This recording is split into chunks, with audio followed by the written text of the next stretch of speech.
Honestly, I didn't know very much about mapping when I first started. But I think the main thing that I've learned is that generally people are very, very helpful, particularly in this community where people have the values around open source and sharing. My advice to people would be network wherever you can, ask people for help. Generally, they will say yes, and even if they say no, then it's not the end of the world. So reach out to people, um, share your ideas, listen to other people. Hello and welcome to yet another episode of the Geospatially Africa podcast, the podcast for the African geospatial community. My name is Opeyemi. Today's guest is a veteran international development expert, somebody that I really respect a lot. She has somehow found a way to introduce and apply GIS and geospatial technologies perfectly in the humanitarian context. And she's none other than Janet Chapman, the chair at Tanzania Development Trust, as well as the founder of Crowd2Map Tanzania. And in today's episode, we'll be learning from Janet how our journey has been in the humanitarian sector and how she has been able to optimally apply geospatial technologies to mapping rural communities in Tanzania and helping the fight against FGM.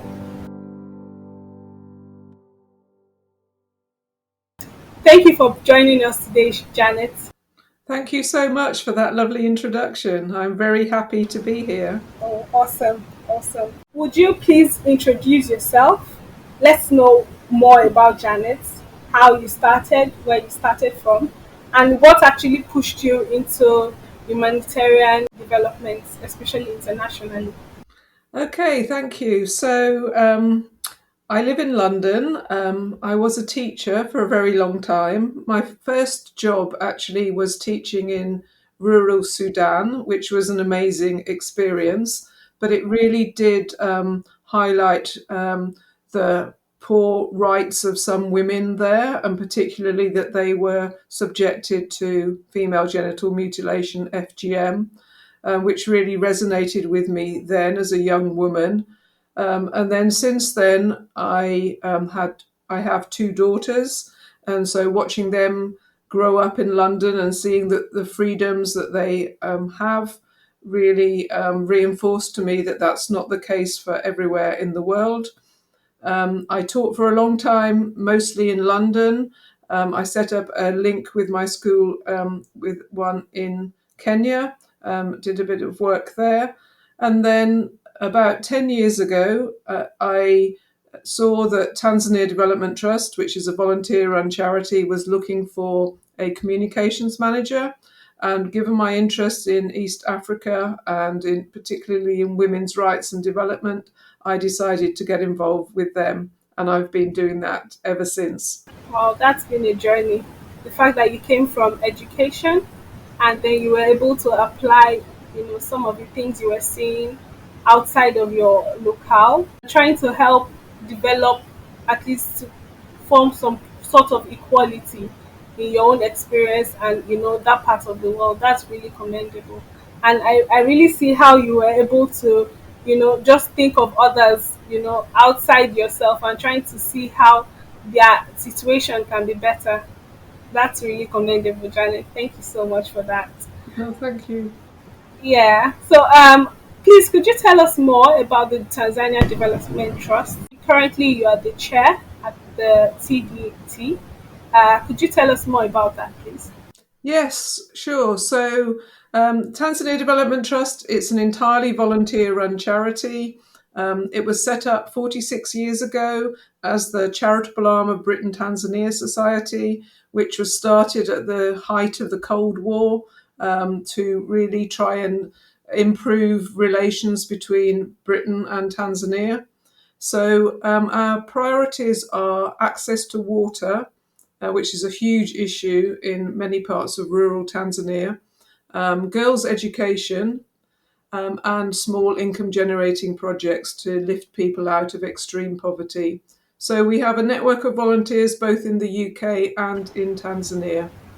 Okay, and Crowd2Map, is it a child project of the Tanzania Development Trust, or it's just your own pet? Okay, so I started Crowd2Map around 6 years ago because as I was starting to visit our projects in rural Tanzania, I quickly realized that the fact that they were not on any map was a huge problem.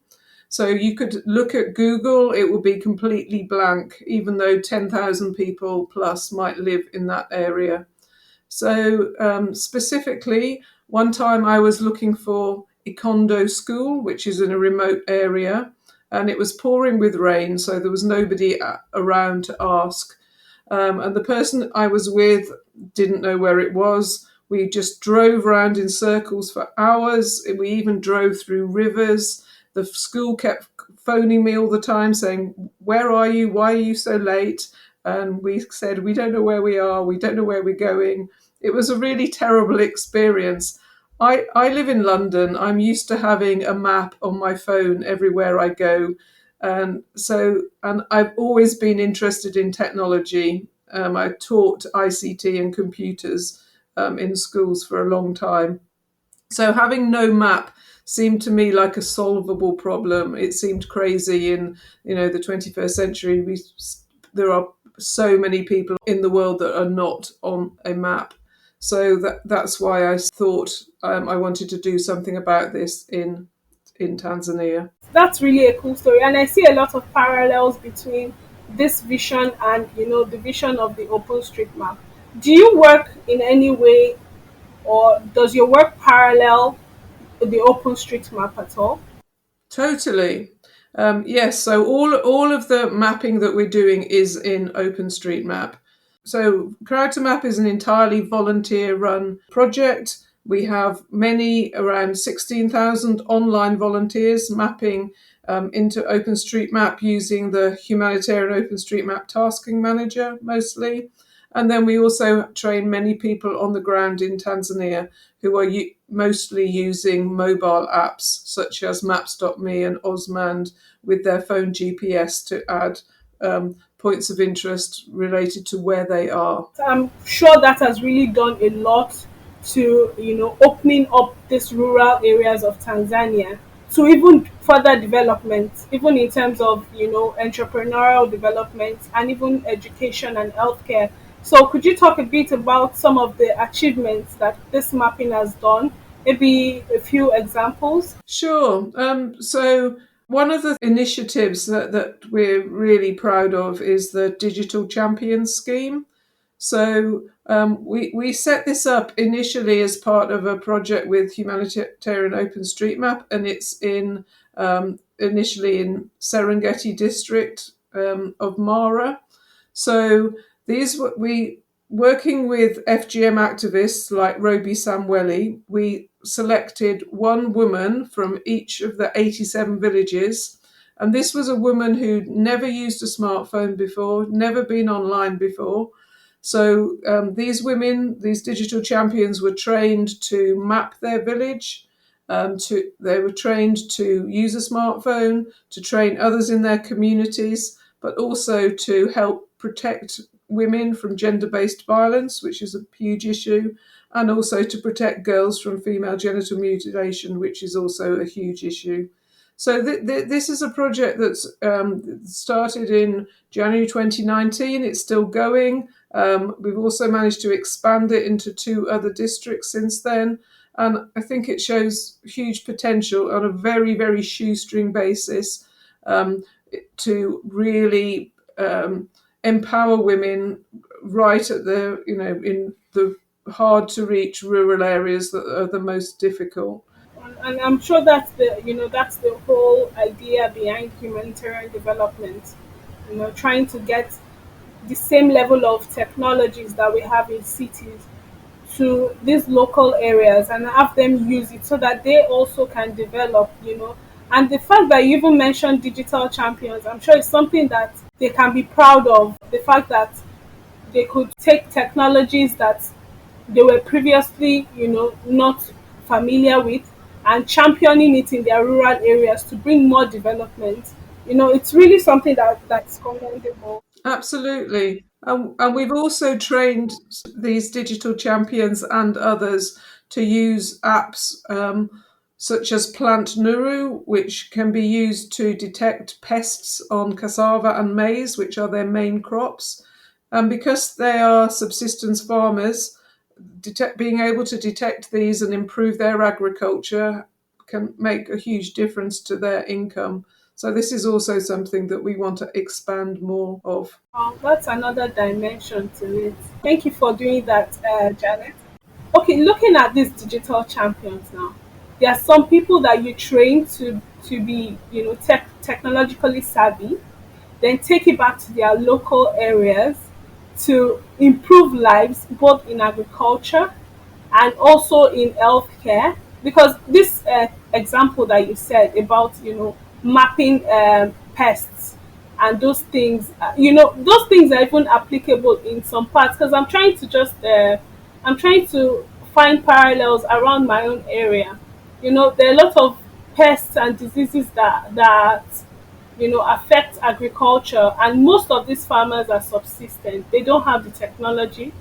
So if these digital champions can work everywhere in the rural areas, then it will really mean a lot for food production. I totally agree that having access to a phone, a connected phone, and access to simple apps like Plant Nuru and access to markets can really transform the life of subsistence farmers. I think there's a huge untapped potential. And certainly in rural Tanzania, particularly women, very few of them have access to smartphones yet. That's really a lot. It's opened my mind to a whole lot of possibilities, even outside Tanzania now, because there are subsistence farmers everywhere in Africa, at least, and most of them don't have access to these things. Like you said, there's a whole untapped potential in that. And so, how do you keep volunteers motivated? Because you mentioned that you have thousands of volunteers, and this project has been going on for a few years now. So, how do you keep volunteers motivated? Okay, well, I mean, we have really two very different sets of volunteers. So we have the remote volunteers, and who are mapping using the tasking manager. And for them, we have a Slack channel, and we have weekly report cards, and we say who's done particularly well this week. We set targets for the week about what percentage we want to have mapped in particular projects. We've created badges and quizzes. So if you get 100% on the quiz, you can get a badge. We also offer certificates when people have done a certain amount of mapping. And we try and have some progression pathways so that when people reach a certain place then and they're doing particularly well, we invite them to be a trainee validator. We give feedback to mappers when they first start. So, we really try and encourage mappers on that journey. And we also do regular surveys with them to see what they want to, what they'd like to improve about the project and to listen to their feedback and so on. We also try and celebrate them on social media by having mappers of the month and that sort of thing. But in terms of the mappers on the field in Tanzania, we we try to offer regular training and opportunities. For them, it's more using WhatsApp and also doing in-person training. And we try and always tailor that training to the particular issues that they're interested in. So, for example, we've done training with Red Cross groups, and they wanted to map places around artisanal mines where it's a particular problem with child labour and gender-based violence. So the training was very much targeted on that. Other people wanted to do something around nutrition, so they wanted to map where school gardens were and that sort of thing. And others wanted to do things around particular things such as land. So we always try and target the training to exactly, where people are and what they want to do. We also try and work really closely with other groups, particularly youth mappers. So we've set up youth mappers in, I think, 7 different universities in Tanzania now, and we try and do a lot of ongoing training with them, and other groups that are interested, such as different NGOs and Peace Corps. And we try to train them around mapping, but also around other data collection tools, such as ODK and Kobo. Global Connect. Yeah. All right, then that's right. Okay, so I in recent times we know you carry out mapathons as well. Especially with the youth mappers, and you did one recently in Dar es Salaam. Could you talk a bit about that? Okay, well, we've done lots of mapathons over the years, and I think the first one we did a very long time ago was in Dar es Salaam. We also worked very closely with Romani Huria and Open Map for Development Tanzania, who are based in Dar es Salaam, who've done some fantastic work there. I mean, more recently, most of the mapathons that we've done have been online. Which has some benefits in that people can participate from all over the world, but it's not quite the same in some ways. Um, so yes, we like to have mapathons wherever possible, and in fact, we're planning one for early November for our 6th birthday. So I hope people will join that. Well, we'll definitely share the link if that's amenable. We'll share the link to that so that at least we can get, and even we would get involved. Definitely, I definitely like mapathons, and coincidentally, I've only done mapathons while they've been virtual because my journey into digital mapping started during COVID. Mhm. So I don't think I've ever done any non-virtual mapathon. So I tend to enjoy it even more than, well, I don't have any experience with the in-person one. Okay. So that's just fine. That's fine. Yeah. So also, I want to take it a bit more personal now. You said something earlier about you having children, and that helped you to see how you could improve the lives of rural women and girls in rural Tanzania. Are there other personal stories that you've had coming out of Tanzania in terms of the impact that you've seen in the faces of these people that you've been helping?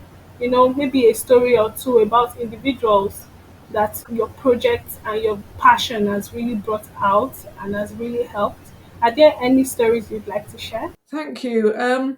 Yes, I mean, I think one of the things around projects in Tanzania is really small amounts of money can make a huge difference. So one of the projects that we started very early on was around microfinance, and I asked one of the women, Petronella, who had benefited from a very small loan, what difference it had made. And she told me that when her baby had started excreting blood, she was able to buy medicine for it. So that shocked me rather, that such a small amount of money had possibly saved her baby's life. Also, some of the FGM activists that we've worked with have told us what a difference having maps has made. So they've said that, for example, one of them told me, because they always get phone calls in the middle of the night saying that girls are going to be cut at this village.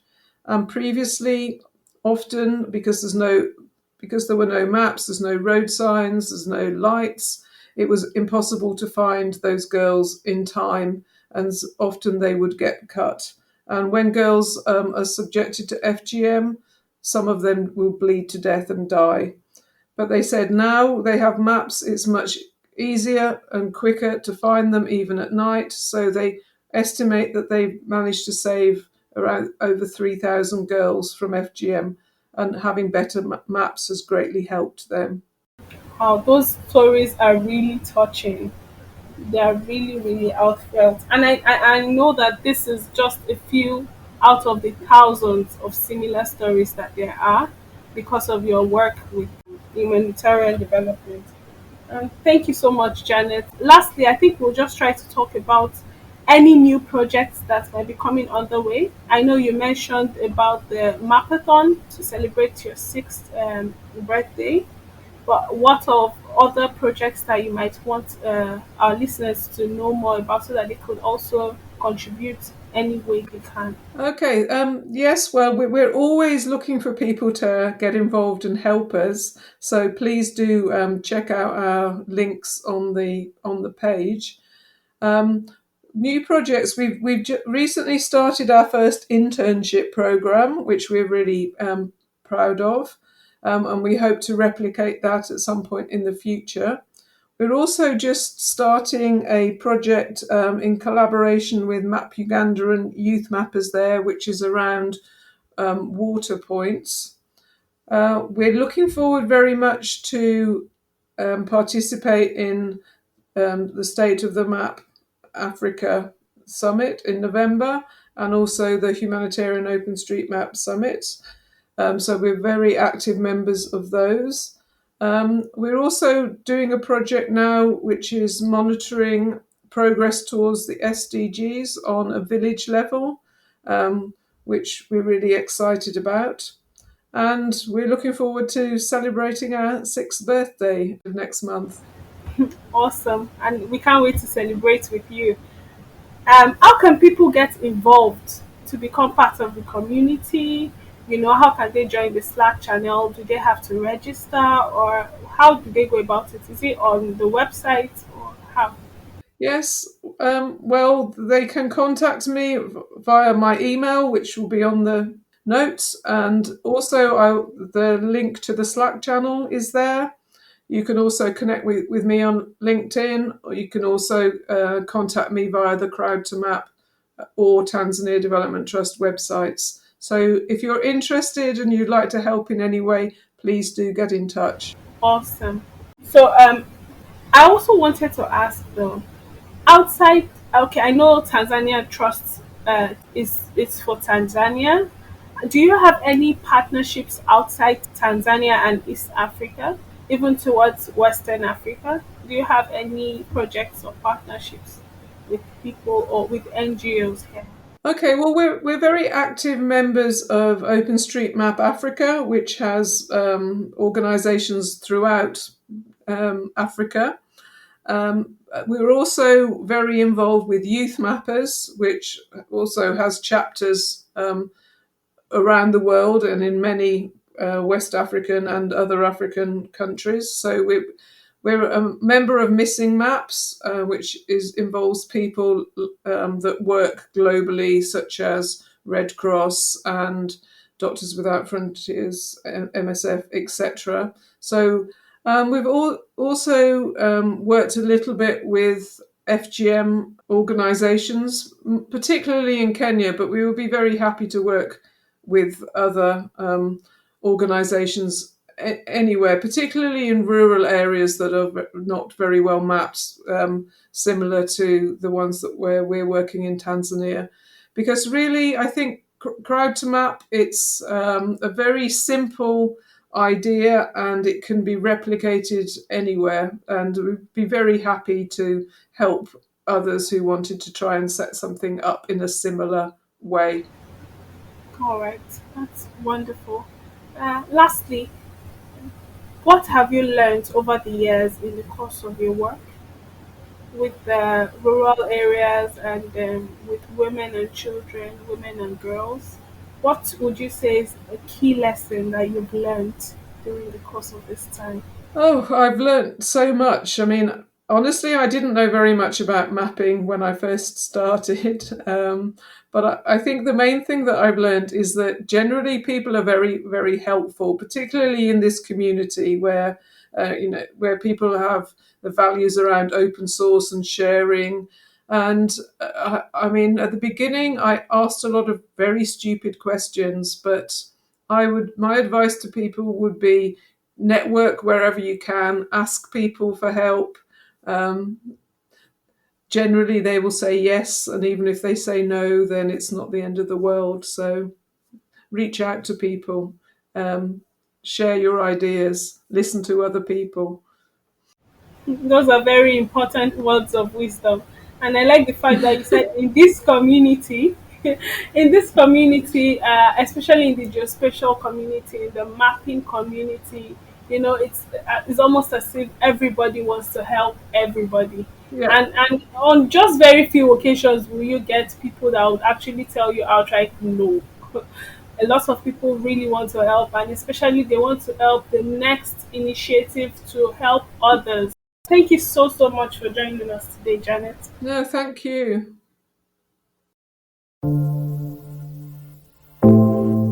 And that brings us to the news session for this episode. And in the news session today, we'll be talking about the Lancet 9 launch that happened on September 27th. We'll also be talking about the Phosphor-G conference. We've recently concluded Phosphor-G conference that we've been talking about for so long now. It happened between 28th of September and the 2nd of October 2021. And we had the opportunity of attending a few of those sessions, so we'll be bringing you a few highlights from that conference. And lastly, we'll be talking about the second international drone show competition. So please stay tuned, and you don't want to miss any part of the news. Firstly, we in the geospatial industry are quite familiar with the Landsat program. It's a joint venture between NASA and the U.S. Geological Society. And the Landsat is a program that was launched way back in 1972, and it's consistently been bringing us remotely sensed Earth observation data right from 1972 and the launch of the first Landsat satellites, that's Landsat 1. And in 2021, precisely September 27th, we had the pleasure of being introduced to the newly launched Landsat 9 satellite, and this is the latest in a set of Earth observing satellites of the Landsat programs. Landsat 9 has a spatial resolution of 30 meter, which is quite high, and we all know that Landsat images and Landsat data are free, open, and accessible to everybody. To get a sneak peek into some of the features that the Landsat 9 satellite has, we'll be linking in the show notes some websites to visit to check a recap of the launch and the details of it, as well as some of the details that the Landsat 9 has. Some of its details, like, for example, the if you would like to know more about some of the features that the Landsat 9 satellite has, we'll be linking in the show notes some websites, especially the USGS website, where you could go to see some of the features. For example, the instruments aboard the Landsat 9, which are the OLI 2 and the TIRS 2, same as Landsat 8 as well as the spectral range that it will cover, the swath size, as well as the pixels. Everything in details will be on this website, so we know the kinds of data to expect. Quite similar to Landsat 8 as well, but maybe a bit more advanced. So we're quite looking forward to what Landsat 9 has to offer. And that would bring us now to the Phosphor-G conference. It was packed full of presentations and workshops and seminars and webinars, and we'll just try to run us through a few of the highlights. Well, my personal favorites, and that will start from the first day. The first day was Monday, and it had a whole lot of presentations in it. I may not be able to cover all, but I'm just going to highlight some of the ones that I found quite interesting. Just to give us an idea of how packed and informative the conference was, Monday and Tuesday alone had 45 workshops. And some of the workshops that happened on Monday, particularly, that I would like to highlight here, would include some titled A New Way to Publish QGIS Projects on the Internet as a Web Mapping Application. sort of what you usually do on your ArcGIS account to create web apps. Now you could do that on QGIS with LizMap.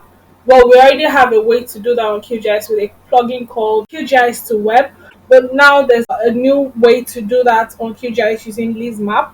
That was discussed during a workshop during the Force for G conference.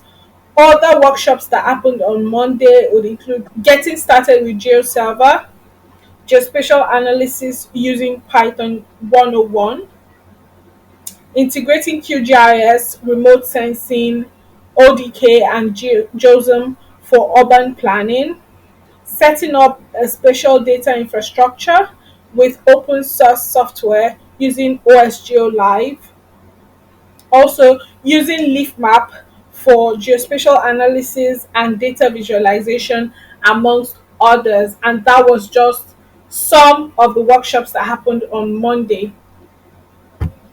Also on Monday afternoon, there was a meeting of geocheckers and women in Geospatial Plus. Well, most of us already know that I belong to the Women in Geospatial Plus network. And during the First 4G conference, they had a meeting.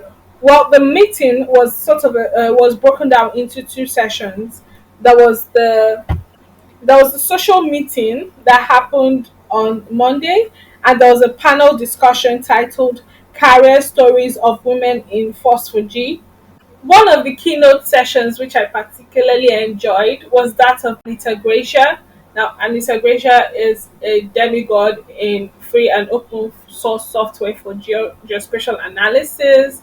And, she's somebody that really fascinates me as well as being a woman. Our keynote talk was titled Open Source for Open Spatial Science, where she spoke about our vision for the future of spatial data science in academia and industry, related challenges, and potential beyond the core community of geospatial experts. And another keynote speaker that I was particularly impressed by would be Nisera Wanjiru Kimani. She's the founder of Community Mappers, and that have done awesome work mapping informal settlements like Kibera in Nairobi, Kenya. Ini and myself had the opportunity to speak on the same platform as Nisera during the ISDE 12 Youth Forum. That's the Youth Forum of the International Symposium on Digital Earth 2021 that happened back in July. And last but not least, in the new session today, drone enthusiasts gather here. This is the award for the second International Drone Show competition, and is scheduled for September to December 2021. Now, according to the competition website, the International Drone Show competition was established to create global awareness that the industry of drone shows can open up opportunities and to build a community of like minded people passionate about drones and modern art. Now, there are six nominations and six winners, valuable prizes and unique gifts to be won, future cooperation, and community support. Who can apply? Drone show providers can apply, as well as drone show tech teams, 3D animators, drone show vendors, event agencies and show organizers, drone show fans, and enthusiasts. Now, this drone show, I feel it's a worthy news because in the geospatial industry these days, drone industry and drone tech is becoming mainstream, and it's becoming a new way to get aerial photography for less cost and without the need for advanced satellite imagery and stuff. So a lot of things are going down the drone path in geospatial industry, and getting geospatial data and spatial data has become even easier with the advent of drone technology. And because of this, it's becoming quite mainstream in the geospatial industry. So A lot of geospatial analysts, GIS analysts are becoming drone experts, and even like we said, one of our previous guests, Sharon, was also a drone expert, and I feel it's the next is the future of geospatial, data acquisition. So a lot of geospatial analysts and students are becoming drone tech experts, and this is a good way, or it's a very great platform to showcase your work and get awards for it. Your drone work, either videography or filmmaking, as well as capturing large expanses of the land, or whatever it is that you think you're trying to portray and you think is worthy of this. We strongly encourage that you apply for this competition, and you never know what you could get. You might win a prize or two. So the link to the website, how to apply, and everything, the details you need, will be linked in the show notes, so please catch that there. And that brings us to the end of today's episode. I hope you've had as amazing a time as I have bringing this episode to you. If you did, remember to subscribe on any platform you get your podcast from, so you get notified every time a new episode drops. Once again, we say a big thank you, and we look forward to hearing from you. So do shoot us an email at gspatially@gmail.com, or a tweet at gspatiallyafrica.